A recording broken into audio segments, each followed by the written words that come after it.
What's up, fam? So I am on the balcony of the office temporarily, so there may be a few videos with this wonderful backdrop, but anyways, it's temporary until the move.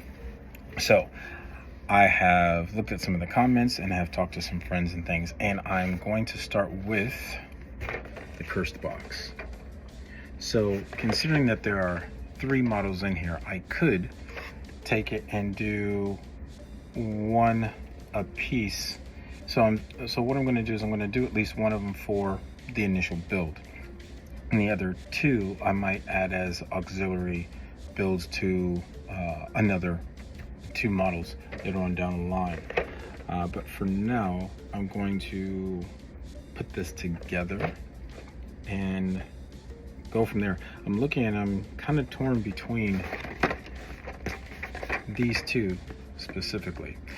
This one, because of the damage that's inside of this building, it kind of looks like it might fit the idea and concept I have with Ionis Cryptborn, but I need to double check. I'm not sure, maybe. But then the other side of it is you got this that just looks like a broken crypt or graveyard, which I think is really cool. I'm not gonna lie, the gates kind of remind me of a scene from an old vampire TV show I used to watch. But anyways, I like the way this looks, and I actually didn't notice, there's an actual tool on the inside of it. That's pretty cool. Check this out. So anyways, I'm going to go ahead and build this, and then I will prime it and go from there. I did, good gracious. There's skulls everywhere on this thing. That is so cool. I didn't know that I would enjoy putting structures together so much. I was enjoying the initial build of the smaller characters and stuff like that, but I found that building things like knights and citadels and all this kind of other stuff is actually quite fun. I don't know if it's because the models are initially just larger, or because it gives me a way to look at it from a scale perspective. Like when you're building dioramas and stuff like that, I don't know. I enjoy both, but I had never really built anything large scale with Warhammer before, with the exception of, I guess it would be a year ago when I was building.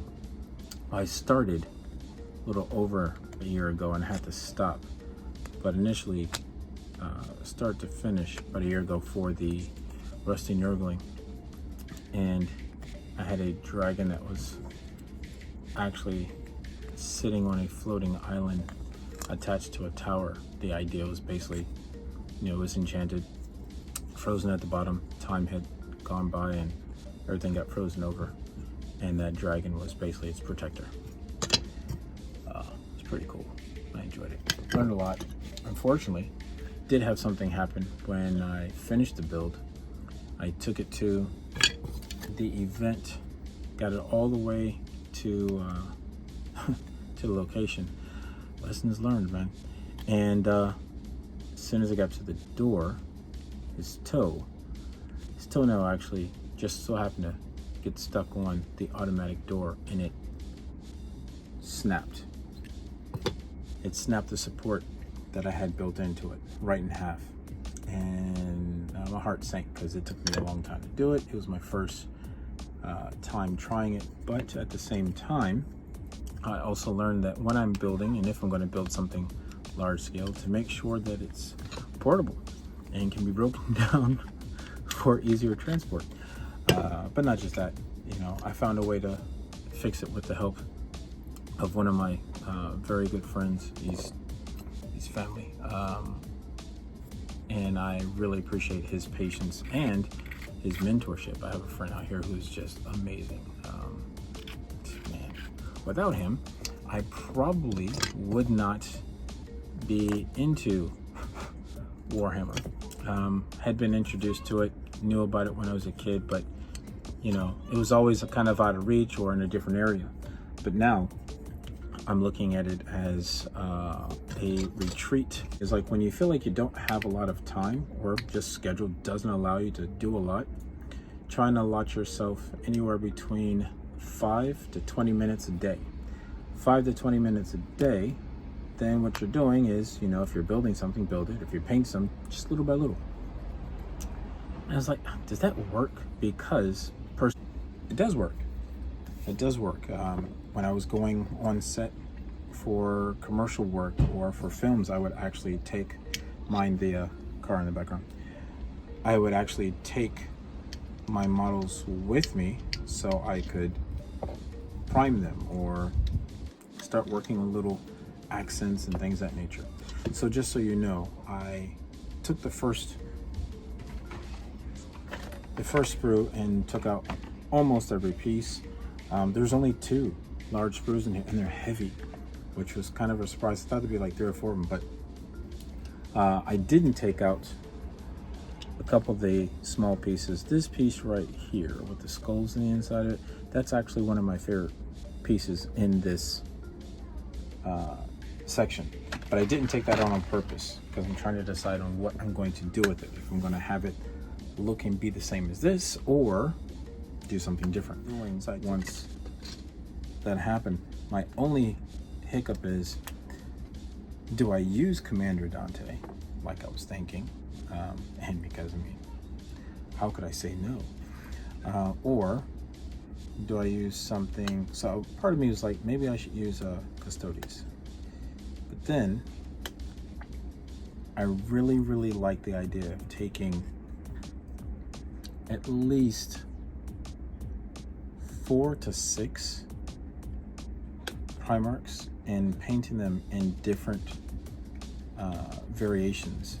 So one would be, you know, themed after Man of Steel. One would be themed after Christopher Reeve, Superman and Lois, which, man, that was good. Or the current Superman as well, you know, could do something like that.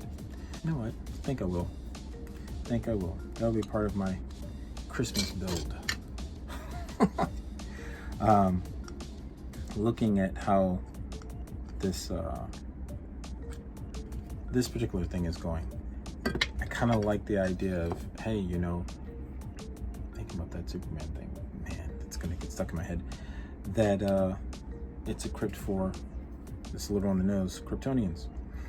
And it's basically all the bones and things of those people who didn't survive Krypton, or you know, that eventually didn't make it in Kandor, one of the other, or Argo, one of the other cities that was bottled up. And you know, this is the crypt held and maintained by Brainiac because, you know, it's dealing with their culture, and he bottles and keeps everything. So it's like, that'd be an interesting take. Or, you know, could go in another somewhat dark direction and say that it's the crypt for the falling, or crypts of the fallen battle brothers and sisters that Zod had. So then I'm still within the realm of reason, dealing with Superman and things, but it's not just Superman based. Oh, man, it's really sad. Anyways, I digress. I can't wait to get back to painting my dragons.